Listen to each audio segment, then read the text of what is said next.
श्री कृष्ण गोविंद हरे मुरारे, हे नाथ नारायण वासुदेवाय।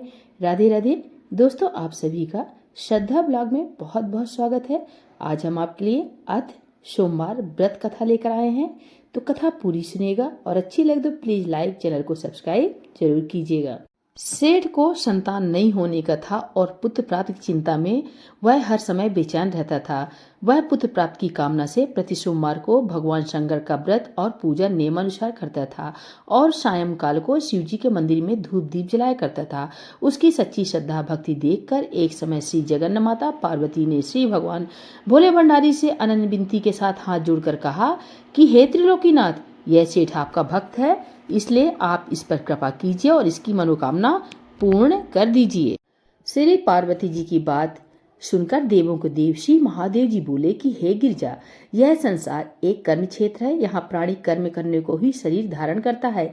जैसे किसान खेत में जैसा बीज बोता है वैसा ही फल प्राप्त होता है, ठीक इसी प्रकार संसार में जो जैसा कर्म करता है वो ऐसा ही फल पाता है। अपनी अपनी करनी का ही सब प्राणी फल भोगते हैं। यह बात सुनकर दयामती श्री पार्वती जी ने फिर अनन्य विनय कर कहा कि हे प्राणनाथ, यह बेचारा रात दिन दृढ़ विश्वास के साथ आपकी भक्ति करता है, तब आप कृपा करके इसके दुख का निवारण कीजिए। आप तो दया के धाम हैं, अतएव इस पर दया अवश्य करनी चाहिए। श्री गिरजा भवानी के इस प्रकार आग्रह करने पर श्री शिव जी महाराज बोले कि हे पार्वती, वैसे तो इसके किसी प्रकार की कोई कमी नहीं है, केवल एक पुत्र का अभाव है। सो है पुत्र प्राप्त की चिंता में ही रात दिन दुखी रहता है। इसके भाग में कोई पुत्र नहीं है, फिर भी मैं इसकी श्रद्धा देखकर और तुम्हारे आग्रह से इसको पुत्र प्राप्ति का वरदान देता हूँ, परंतु वह पुत्र केवल 12 वर्ष ही जीवित रहेगा। इसके पश्चात वह मृत्यु को प्राप्त हो जाएगा। हे पार्वती जी, इससे अधिक मैं इसके लिए और कुछ नहीं कर सकता। शिव जी महाराज और पार्वती जी की ये बातें वो सेठ भी पूजा करते हुए सुन रहा था। इस बात से उसे न तो कुछ प्रसन्नता हुई और न ही दुख प्राप्त हुआ। वह उसी प्रकार प्रत्येक सोमवार को श्री शिव जी महाराज का व्रत व पूजन करता रहा। इस प्रकार करते करते बहुत दिन व्यतीत हो गए। तब शिव जी कृपा से उस सेठ की स्त्री गर्भवती हुई और 10वें महीने में उसने अत्यंत सुंदर बालक को जन्म दिया। सेठ के घर में बहुत खुशी मनाई गई, परंतु सेठ को उसकी केवल 12 वर्ष की आयु जानकर कोई प्रसन्नता नहीं हुई और न ही उसने यह भेद किसी को प्रकट किया। इस प्रकार प्यार दुलार में वह बालक 11 वर्ष का हो गया। तब उस बालक की माता ने अपने पतिदेव से कहा कि हे प्राणनाथ, अब मेरा लाल सयाना हो गया है, अतः किसी सुंदर गुणयुक्त कन्या से इसका विवाह रचा दीजिए। इस पर सेठ ने कहा कि अभी इसका विवाह नहीं करूंगा, क्योंकि मैं इसे काशी जी पढ़ने को भेजना चाहता हूँ। इतना कहकर सेठ ने उस बालक के मामा को बुलवा लिया और उसे बहुत सा धन देकर कहा कि तुम इसे पढ़ने के लिए काशी जी ले जाओ। मार्ग में जहाँ भी ठहरो वहाँ यज्ञ व दान दिल खोलकर करते जाना तथा भूखों को भोजन वस्त्र देते हुए चले जाना। इस प्रकार समझा बुझाकर सेठ ने दोनों को भेज दिया। वे दोनों मामा भांजे यज्ञ रचाते, भूखों को वस्त्र और भोजन तथा ब्राह्मणों को दान देते हुए चले जा रहे थे। चलते चलते मार्ग में एक शहर में रुके। दैवयोग से उस नगर के राजा की कन्या का विवाह होने वाला था और वर पक्ष का जो राजा बारात लेकर आया था उसका लड़का एक आंख से काना था। राजा को इस बात की बड़ी चिंता थी कि काने वर को देखकर कन्या के माता पिता विवाह से इनकार न कर दे। इस कारण जब उसने अति सुंदर सेठ के लड़के को देखा तो मन में विचार किया कि क्यों न इस लड़के को दूल्हा बनाकर बारात का ढुकाव करा लिया जाए, जिससे किसी प्रकार की बाधा नहीं पड़े। ऐसा विचार करके राजा ने उस लड़के के मामा से प्रार्थना की तो वे दोनों सहमत हो गए। तुरंत उस सेठ के पुत्र को स्नान आदि करा कर तेल फुलेल मलकर उसे वर के वस्त्राभूषण पहना दिए। इस प्रकार उसका सौंदर्य और अधिक बढ़ गया और उसे घोड़ी पर चढ़ाकर बड़ी धूमधाम से बारात का ढुकाव कराया। उस सुंदर वर को देखकर स्त्रियां बहुत प्रसन्न हुई और बड़ी सुंदरता से सब काम हो गया। वर के पिता ने सोचा कि इस समय का काम तो संपन्न हो गया, परंतु आगे फेरों के वक्त कहीं कोई बाधा न पड़ जाए, इसलिए विवाह कार्य भी इसी लड़के से करा लिए जाए तो अच्छा है। ऐसा विचार कर वर के पिता ने उस लड़के के मामा से विनयपूर्वक अनुकूल वचन कहे कि आप कृपा करके फेरों और कन्यादान का काम भी करा दे तो आपकी बड़ी कृपा होगी। हम इसके बदले में जितना भी कहोगे धन दे देंगे। उन दोनों मामा भांजे ने वर के पिता की यह बात भी स्वीकार कर ली और विवाह का कार्य समस्त कार्य बड़ी अच्छी तरह से संपन्न हो गया।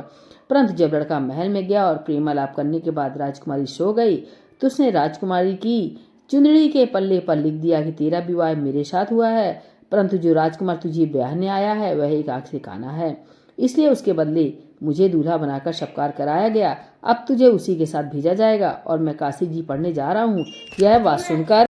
यह बात लिखकर सेठ का पुत्र तो चला आया, और जब राजकुमारी सोते से उठी और अपनी चुनरी के पल्ले पर यह बात देखी तो उसने काने राजकुमार के साथ जाने से इनकार कर दिया और साफ कह दिया कि मेरा पति नहीं है।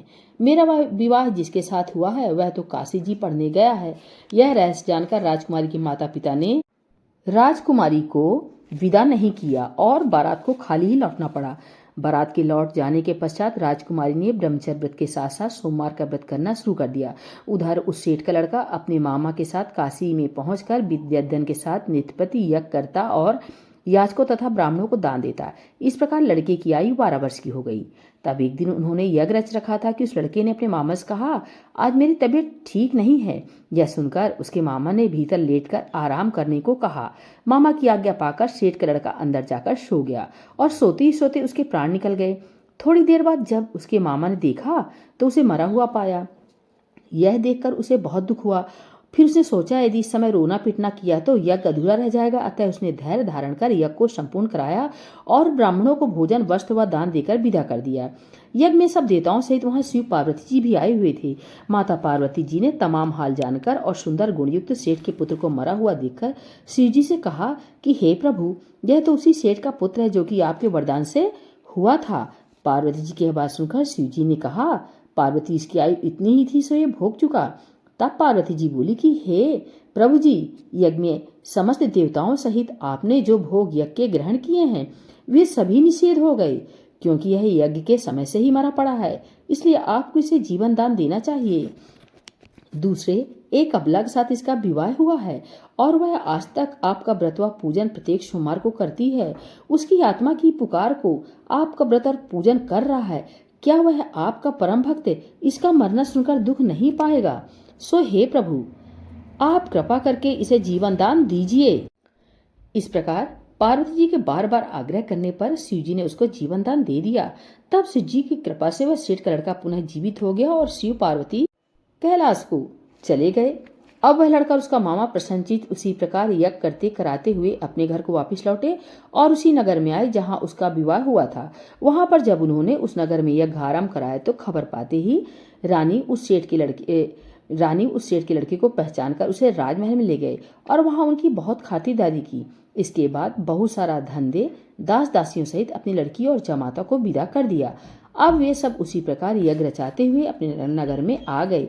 तब उसके मामा ने कहा कि मैं पहले तुम्हारे घर जाकर खबर कर दूं। इतना कहकर मामा चल दिया। उस समय उसके माता पिता अपने ऊंचे मकान की छत पर इस विचार से बैठे हुए थे कि यदि हमारा पुत्र सकुशल वापिस लौट कर आया तो हम भी छत पर से उतर आएंगे, अन्यथा वहीं से गिरकर अपने प्राणों का अंत कर देंगे। उसी समय लड़के के मामा ने आकर यह समाचार दिया कि आपका पुत्र सकुशल आ गया है, परंतु उनको विश्वास नहीं आ रहा था। तब लड़के के मामा ने शपथपूर्वक तमाम बीता हुआ हाल सुनाया और कहा कि आपका पुत्र राजा की लड़की से विवाह करके अनेक दास दासियों सहित राजकुमारी को लेकर आया है। तब तो सेठ ने बहुत खुशी से उनका स्वागत किया और आनंद व प्रसन्नता से रहने लगे। इसी प्रकार जो कोई सोमवार के व्रत को धारण करेगा अथवा इस पुण्य करने वाली कथा को पढ़ेगा या सुनेगा, उसके सब दुख दरिद्र नष्ट हो जाएंगे और सब उसकी सभी मनोकामनाएं पूर्ण होगी। इसमें तनिक भी संदेह नहीं है। इति सोमवार व्रत कथा समाप्त। बोले भोलेनाथ भगवान की जय, माता गौरी की जय, सोमवार व्रत कथा की जय। हर हर महादेव शंभु।